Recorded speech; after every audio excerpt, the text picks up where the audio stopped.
The National Electrical Code, or NEC, does not mandate that a neutral conductor must always be run from the utility transformer to a building or distribution board. The NEC primarily focuses on ensuring the safe operation of electrical systems within a building or structure. The requirement for a neutral conductor is generally tied to the type of electrical service being provided and the equipment that will be connected to that service. When dealing with a 3-wire distribution board, the need for a neutral conductor is determined by the loads that the board will serve. If the loads are strictly line-to-line loads, meaning they operate on the voltage between two-phase conductors, such as 240 volts or 480 volts, a neutral conductor may not be necessary. However, if there are line-to-neutral loads, which operate on the voltage between a phase conductor and a neutral, such as 120 volts or 277 volts, then a neutral conductor is required to provide a return path for the current. The utility company's requirement for a neutral conductor may stem from their own operational needs or grid protection strategies. For example, the utility might need the neutral to ensure proper grounding and bonding of their equipment, or to provide a low impedance path for ground fault currents to facilitate the operation of overcurrent protection devices. They may also use the neutral for voltage regulation or to balance loads on their system. It's important to differentiate between the NEC requirements and the utility company's requirements. The NEC sets the minimum safety standards for electrical installations, while the utility company may have additional requirements based on their specific grid conditions and operational practices. These requirements are often outlined in the utilities service regulations or agreements. To determine whether a neutral conductor is required in a specific installation, it is essential to consider several factors. Firstly, the type of electrical service being provided, such as single-phase or three-phase, must be identified. Secondly, the voltage levels of the service, such as 120/240 volts, 208Y/120 volts, 480Y/277 volts, or 480 volts, must be known. Thirdly, the types of loads that will be connected to the distribution board, such as lighting, motors, or receptacles, must be determined.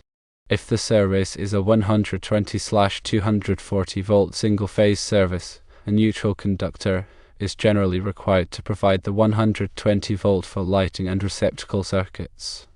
If the service is a 208Y/120 volt three-phase service, a neutral conductor is also typically required to provide the 120 volt for lighting and receptacle circuits.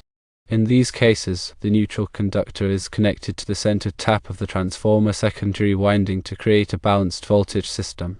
However, if the service is a 480Y/277 volt three-phase service and the loads are strictly 480 volt line-to-line loads, a neutral conductor may not be required. Similarly, if the service is a 480 volt three-phase service and the loads are strictly 480 volt line-to-line loads, a neutral conductor is not required. In these cases, the loads are connected directly between the phase conductors, and there is no need for a neutral conductor to provide a return path for the current. The NEC provides specific requirements for grounding and bonding in Article 250. Grounding refers to the intentional connection of electrical equipment and systems to the earth to provide a low impedance path for fault currents. Bonding refers to the connection of metallic parts of electrical equipment and systems to create an electrically conductive path. The NEC requires that all electrical equipment and systems be properly grounded and bonded to ensure the safety of personnel and to minimize the risk of electrical shock. The grounding and bonding requirements vary depending on the type of electrical system and the equipment being installed. In general, the NEC requires that the neutral conductor be grounded at the service entrance or transformer location. This grounding connection provides a reference point for the electrical system and helps to stabilize the voltage. The NEC also requires that the equipment grounding conductor be connected to the neutral conductor at the service entrance or transformer location. This connection provides a low impedance path for fault currents to return to the source. If a neutral conductor is not run from the utility transformer, it is still necessary to provide an equipment grounding conductor to all electrical equipment and systems. The equipment grounding conductor provides a path for fault currents to return to the source in the event of a ground fault. The equipment grounding conductor must be sized according to the requirements of the NEC and must be properly connected to all electrical equipment and systems. It is important to note that the NEC is a minimum safety standard, and local codes or regulations may impose additional requirements. In some jurisdictions, the utility company may have the authority to enforce additional requirements related to grounding and bonding. To ensure compliance with all applicable codes and regulations, it is always recommended to consult with a qualified electrician or electrical engineer. These professionals can assess the specific requirements of the installation and provide guidance on the proper grounding and bonding methods. Here is an example. A building is being supplied with a 480-volt three-phase service. The building only has equipment that operates on 480 volts, such as motors and heating equipment. In this case, a neutral conductor is not required from the utility transformer to the building. The 480-volt equipment is connected directly to the three-phase conductors, and there is no need for a neutral conductor to provide a return path for the current.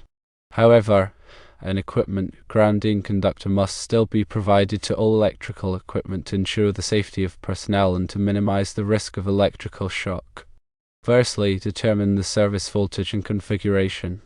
Is it 120/240 volt single phase, 208Y/120 volt three phase, 480Y/277 volt three phase, or 480 volt three phase? Secondly, identify the types of loads that will be connected to the distribution board. Are they line-to-line loads or line-to-neutral loads? Thirdly, review the utility company's service regulations or agreements to determine if they have any specific requirements for neutral conductors. Fourthly, consult with a qualified electrician or electrical engineer to ensure compliance with all applicable codes and regulations. NEC Article 250.24, titled Grounding Service Supplied Alternating Current Systems, provides requirements for grounding the neutral conductor in AC systems. This section specifies where and how the neutral conductor must be grounded to ensure a safe and effective grounding system. It is important to understand these requirements to properly ground the neutral conductor and to minimize the risk of electrical shock. NEC Article 250.30, titled Grounding Separately Derived Alternating Current Systems, provides requirements for grounding separately derived AC systems such as those supplied by generators or transformers. This section specifies the grounding requirements for these systems and helps to ensure that they are properly grounded to minimize the risk of electrical shock. NEC Article 250.32, titled Grounding Requirements for Buildings or Structures Supplied by Feeders or Branch Circuits, provides requirements for grounding buildings or structures that are supplied by a feeder or branch circuit. This section specifies the grounding requirements for these buildings or structures and helps to ensure that they are properly grounded to minimize the risk of electrical shock. NEC Table 250.122 provides the minimum size of equipment grounding conductors for grounding electrical equipment and systems. This table is based on the rating of the overcurrent protection device protecting the circuit. It is important to use the correct size equipment grounding conductor to ensure that it can safely carry fault currents back to the source. The utility company's requirements for a neutral conductor may also be related to their metering practices. In some cases, the utility may use the neutral conductor to measure the current flowing through the service. If the neutral conductor is not present, the utility may not be able to accurately measure the current, which could affect billing.